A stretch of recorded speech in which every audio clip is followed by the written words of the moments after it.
Shalom adik-adik. Pada saat ini kita bertemu kembali ya. Walaupun kita tidak bertatap muka, namun Tante percaya bahwa adik-adik semua, dari yang kecil sampai yang besar, semuanya ada di dalam penyertaan Tuhan. Sehingga setiap apapun yang kita kerjakan dibuat menjadi berhasil. Walaupun saat ini adik-adik belum masuk sekolah ya, namun Tante percaya adik-adik tetap rajin belajar di rumah. Dan jangan lupa untuk tetap membaca kitab suci. Tante percaya bahwa kitab suci itu yang menuntun lidah bibir kita, yang menuntun langkah kaki kita, yang menentukan sikap hidup kita. Sebagai hari ini Tante akan bicara mengenai membawakan firman Tuhan. Maksud Tante itu mengenai kitab suci. Kita harus taat dan selalu setiap hari itu membaca kitab suci. Kenapa? Tante mau cerita. Adik-adik setiap hari kan mesti makan, mesti minum, itu kan tidak lupa. Sama firman Tuhan juga seperti itu. Kalau adik-adik itu makan, minum, itu membuat kenyang badan kita, tapi tidak membuat kenyang rohani kita. Tapi kalau kita itu setiap hari membaca firman Tuhan itu membuat kita tuh kenyang dari segi rohani. Paham ya adik-adik ya?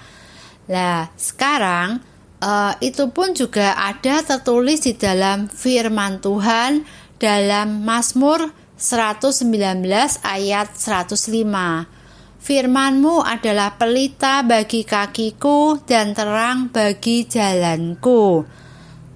Ya, luar biasa ya adik-adik, firman Tuhan itu betul-betul membawa, menurut Tante ya, dan Tante juga banyak kesaksian bahwa firman Tuhan itu benar-benar memberi kita tuh kekuatan, memberi kita itu jalan keluar di saat kita itu sulit. Tante percaya bahwa dengan perantaraan firman Tuhan, Tuhan itu berbicara kepada kita. Adik-adik tahu tidak lagu mengenai kalau mau tumbuh? Kita tuh harus baca firman Tuhan. Dan sekarang kita dengerin yuk lagunya. Kalau mau tumbuh, itu ya lagunya. Yuk mari kita dengerin semuanya. Dan setelah itu nanti kita lanjutkan dengan firman Tuhan.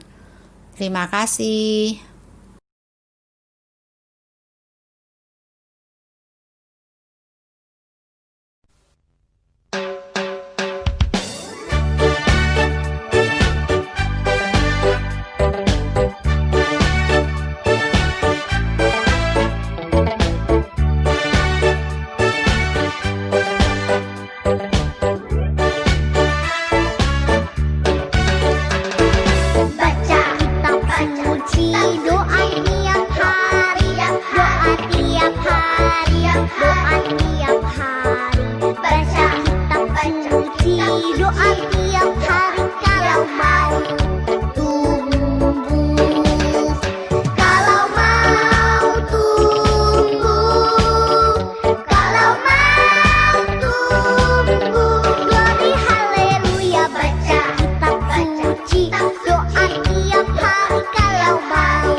Anak-anak sudah mendengarkan lagu Kalau Mau Tumbuh Bukan? Ya, untuk supaya kita tuh bisa tumbuh, kita tuh harus sering membaca firman Tuhan.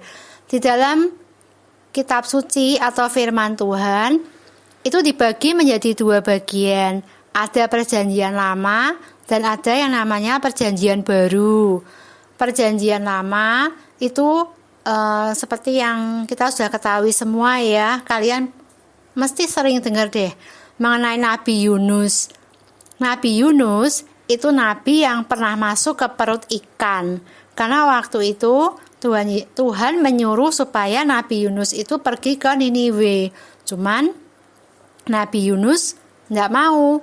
Akhirnya dia dibelokkan Tuhan ke perut ikan. Dan di dalam perut ikan Nabi Yunus berteriak-teriak kepada Tuhan minta pengampunan. Betul, Tuhan Maha Pengampun, Tuhan mengampuni. Akhirnya Nabi Yunus bisa datang ke Pulau Niniwe untuk memberi pertobatan kepada banyak orang. Terus dalam kitab Perjanjian Lama juga ada Nabi Daniel. Ingat kan waktu tanggal 10 Mei Tante pernah cerita mengenai Nabi Daniel yang masuk ke mulut singa.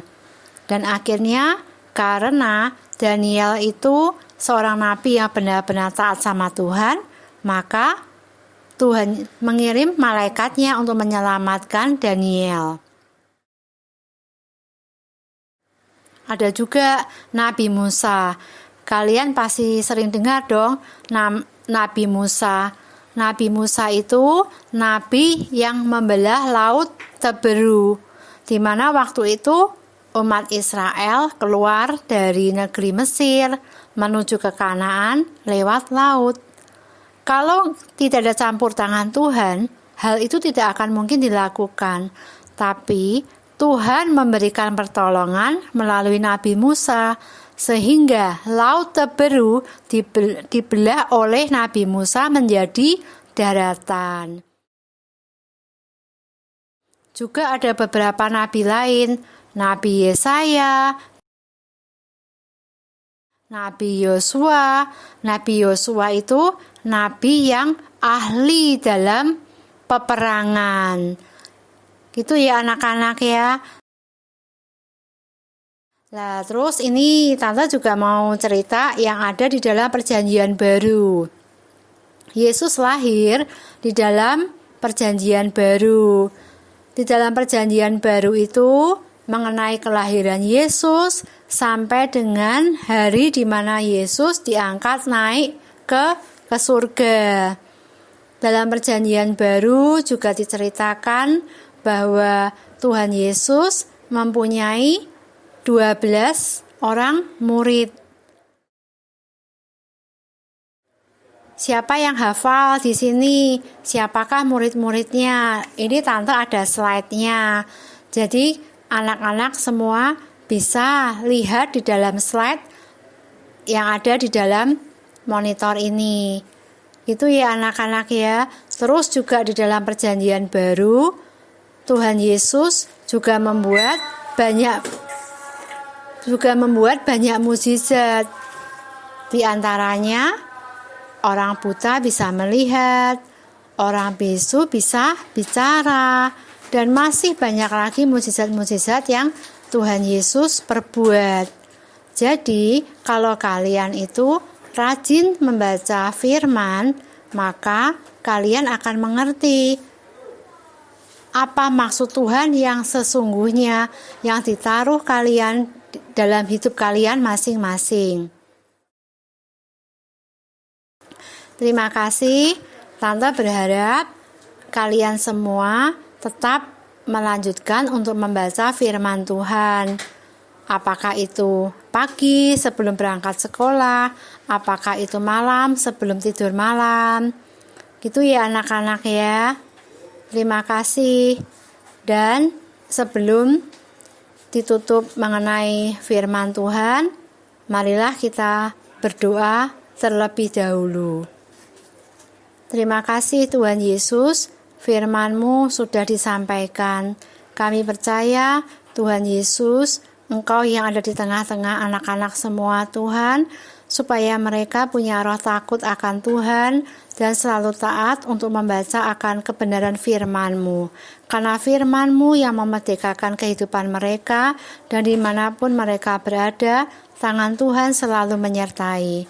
Terima kasih, Shalom, Tuhan Yesus memberkati.